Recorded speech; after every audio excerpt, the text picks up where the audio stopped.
Saraswati power వాటాల బదలాయింపు వ్యవహారంలో జగన్ ట్రిబ్యునల్ని తప్పుదోవ పట్టించే విధంగా వ్యవహరించారు. వాస్తవాలను కప్పిపుచ్చి కుటుంబ వివాదాల పరిష్కారానికి కార్పొరేట్ లాను ఆశ్రయించినట్లు సరస్వతి పవర్ డైరెక్టర్ చాగరి జనార్దన్ రెడ్డి ఆరోపించారు. ఏమాత్రం విచారణార్హం కాని జగన్ పిటిషన్లను కొట్టేయాలంటూ ఆయన ఎన్సీఎల్టీని కోరారు. వాస్తవాల్ని కప్పిపుచ్చడం, అసత్యాల్ని అందలమెక్కించడంలో జగన్ను మించిన సిద్ధహస్తుడు మరొకరు లేరని చెప్పొచ్చు.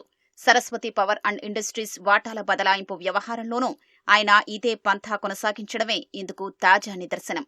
జగన్ వాస్తవాల్ని తొక్కిపెట్టారంటూ సరస్వతి పవర్ తరపున అధికృత సంతకందారు డైరెక్టర్ చాగరి జనార్దన్ రెడ్డి జాతీయ కంపెనీ లా ట్రైబ్యునల్ హైదరాబాద్ బెంచ్కు నివేదించారు. సరస్వతి పవర్లో వాటాల్ని విజయమ్మ తన పేరుతో కంపెనీ చట్ట నిబంధనల ప్రకారం బదలాయించారని, దీన్ని బోర్డు ఆమోదించిందన్నారు. జగన్ తన సోదరి షర్మిలతో ఉన్న కుటుంబ వివాదాల పరిష్కారానికి కార్పొరేట్ లాను అడ్డుపెట్టుకుని ట్రైబ్యునల్ను ఆశ్రయించారన్నారు. వాటాదారుల రిజిస్టర్లో పేర్లను మార్చారని, తమ వాటాల్ని పునరుద్ధరించాలంటూ జగన్, భారతిరెడ్డి ట్రైబ్యునల్లో పిటిషన్ దాఖలు చేశారు. ఇందులో మొదటి ప్రతివాదిగా ఉన్న సరస్వతి పవర్ అండ్ ఇండస్ట్రీ తరపున అధికృత సంతకందారుగా, 4వ ప్రతివాది హోదాలో డైరెక్టర్గా ఉన్న చాగరి జనార్దన్ రెడ్డి వేర్వేరుగా కౌంటర్లు దాఖలు చేశారు. జగన్ ఎలాంటి ఆధారాలు లేకుండా ట్రైబ్యునల్ను తప్పుదోవ పట్టించేలా పిటిషన్ దాఖలు చేశారని, చట్ట ప్రకారం ఇది చెల్లుబాటు కాదని ఆయన పిటిషన్లో పేర్కొన్నారు. కుటుంబ వివాదాల పరిష్కారానికి జగన్, భారతే కంపెనీ చట్టంలోని సెక్షన్ 59 అడ్డుపెట్టుకుని ట్రైబ్యునల్ను ఆశ్రయించారన్నారు. ఈ సెక్షన్ కింద వాటాలపై హక్కుల్ని నిర్ణయించలేరని తెలిపారు. జగన్ తన పిటిషన్లో ఆరోపణలన్నీ విజయమ్మ, షర్మిలపైనే చేశారని, వాటికి కంపెనీతో ఎలాంటి సంబంధమూ లేదన్నారు. జగన్ దాఖలు చేసిన పిటిషన్లో చట్ట ప్రక్రియను దుర్వినియోగం చేయడమేనన్నారు. వాటాల బదలాయింపుపై పిటిషనర్లు ఇచ్చిన నోటీసుపై పూర్తి వివరాలతో గతేడాది ఆగస్టులో సమాధానమిచ్చామని తెలిపారు.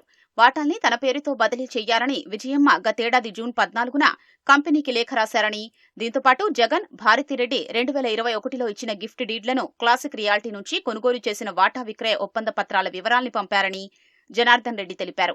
లేఖ అందిన వెంటనే పత్రాల్ని పరిశీలించి నిర్ణయం కోసం బోర్డు సమావేశపరచగా గతేడాది జూలై 2న డైరెక్టర్లు విజయమ్మతో పాటు తన పేరుతో వాటాల బదిలీకి ఆమోదం తెలిపారన్నారు. విజయమ్మ నుంచి నోటరీ, బాండ్ను సైతం తీసుకున్నామని, వీటి ఆధారంగా సభ్యుల రిజిస్టర్లో విజయమ్మతో పాటు తన పేరును చేర్చామని జనార్దన్ రెడ్డి తెలిపారు.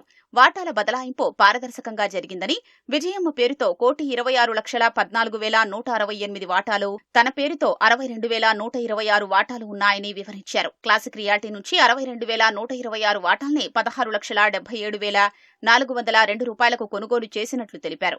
ఈ వాటా కొనుగోలు అందరి ఆమోదంతోనే జరిగిందని, దీనిపై సర్వహక్కులు తనకే ఉన్నాయని జనార్దన్ రెడ్డి తెలిపారు. జగన్ ఈ వాస్తవాలన్నీ వెల్లడించకుండా దురుద్దేశంతో దాఖలు చేసిన పిటిషన్లు కొట్టివేయాలని జనార్దన్ రెడ్డి కోరారు.